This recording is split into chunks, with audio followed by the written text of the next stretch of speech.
So, ever feel that little pang of awkwardness in a conversation? You know? Oh, definitely. That silence stretches out. Yeah, and you're mentally scrambling for something witty or like anything just to fill the void. We all know that feeling, that gap Yeah, between struggling and, well, those people who seem to connect so effortlessly. exactly. So is that magic? Is it just luck?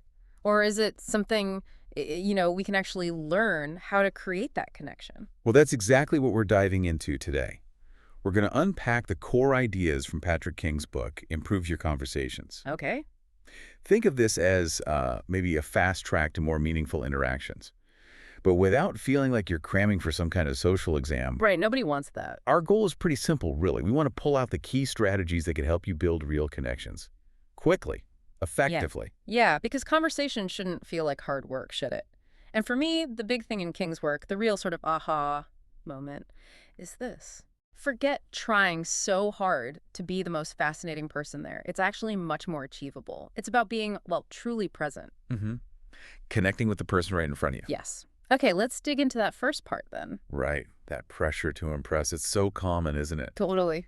We think good conversations need this constant stream of clever comments or, perfect jokes. Like we're auditioning or something, always trying out for the role of super interesting person. Exactly. The stakes feel incredibly high. But King just flips that idea completely. How so? He says real connection. It's not about putting on a show. It's about being fully there, in the moment, genuinely seeing the other person. And making them feel seen. I like that. Yeah. He uses this great image conversations as bridges, things we're building to each other. Okay, not battles. Right, not battles to win with sharp arguments or stages for our amazing performances. That shift in perspective is, well, it feels really powerful. It is, because when you let go of that internal pressure, that need to impress. It creates space. Exactly, space for real interaction, for listening more deeply, for responding authentically, instead of just crafting the perfect reply in your head. That's where the real connection happens then. That's where it sparks. Yeah. And, okay, it all starts with those first few words, right? It feels like there should be some magic opening line we all need. You'd think so. But King says, nope, it's actually much simpler and maybe more impactful too. Okay. Forget the grand entrance. Forget the rehearsed script. What really matters is your presence right then and there. So just being observant. Yeah. Noticing small things, the vibe of the room, maybe the music playing, something about the person's energy or, their style. I love that. It really takes the pressure off needing to be some kind of smooth talker from the get-go. Right? Instead, it's just about noticing, being real, like offering a genuine compliment. And not just a generic, nice shirt. No, something specific, like, that's a really cool pin. Does it have a story? Something that shows you're actually paying attention. Spot on. And that helps create a comfortable space right from the start. It signals, hey, it's safe here. Okay, so starting is one thing, but keeping it going, making it deeper, that's where the real challenge can be sometimes. Absolutely. And King introduces this really practical idea he calls thread expansion. Thread expansion. Okay, this sounds interesting. Explain that. Well, imagine someone says something simple, like, I just moved to a new city. Okay, yeah. My first thought is usually, oh, where'd you move from? Right, which is fine. But we often treat it like a quick back and forth, a bit like ping pong. Yeah. But King points out that inside that simple statement, I moved, there are all these potential threads you can follow if you're curious. Threads like. Like, why did they move? What were they hoping to find? What surprised them since they arrived? What are their sort of dreams for this new chapter? I see. So instead of just batting information back and forth, You're going on a little journey together. Yeah. Conversational journey. by asking those follow-up questions, questions that show you're actually curious. Exactly. And then the conversation just unfolds more naturally. It stops feeling like an interview. Or like you're just ticking boxes, it becomes more like a shared exploration. Precisely. And this is where a lot of us, well, we miss the mark sometimes. How so? We think being interesting means talking a lot, sharing our own stories all the time, or always trying to steer things back to us. Oh yeah, we've all been there. Stuck with someone who just waits for you to breathe so they can jump back in with their thing. It doesn't exactly make you feel connected, does it? Not at all. But King shows that the people we actually find most magnetic, most engaging, they're often the best listeners. That totally rings true. He really emphasizes the power of deep listening. Okay, so not just hearing the words. No, listening for the feelings underneath them. Yeah. Are they excited talking about their hobby? A little hesitant about a challenge? And then what? You just notice it. You notice it, and maybe you reflect it back, gently, without judgment. Like, wow, it sounds like you're really passionate about that. Or, that sounds like it must have been a tough situation. So it's about making the other person feel truly heard, understood, on like an emotional level too. Yes. Not just processing the facts they give you, but acknowledging the feeling behind them. That kind of genuine warmth, that presence as a listener, Yeah. you're right, it's actually kind of rare. It really is. And that's why it's so appreciated. It creates this safe space where people feel they can open up and just be themselves. Makes sense. Now, even if you're doing all this, conversations aren't always perfectly smooth, are they? What about the awkward silence? The dreaded silence. Yeah, we've all been there. It can feel like everything just grinds to a halt, and the first instinct is often panic, right? Just jump in with anything. Totally. But King reframes awkwardness. He calls it friction, just a normal part of humans interacting, figuring each other out. So it's not a failure. Not at all. It's not a sign you've messed up. The problem isn't the silence itself. It's how we react. When we get tense, panic, treat it like a disaster. Yeah. That's the issue. Okay, so instead of panicking, what does he suggest? Meet it with a smile, maybe. Or a lighthearted comment about the silence itself, like, well, here's one of those pauses. Or just accept it. Or just accept it calmly. Yeah. It shows you're comfortable, you're okay with the natural rhythm. It signals to the other person, hey, no big deal, which helps keep that connection going. That definitely takes a weight off. It's like saying, look, we're both human, this happened. Exactly. And speaking of being human, King also talks quite a bit about vulnerability. Right.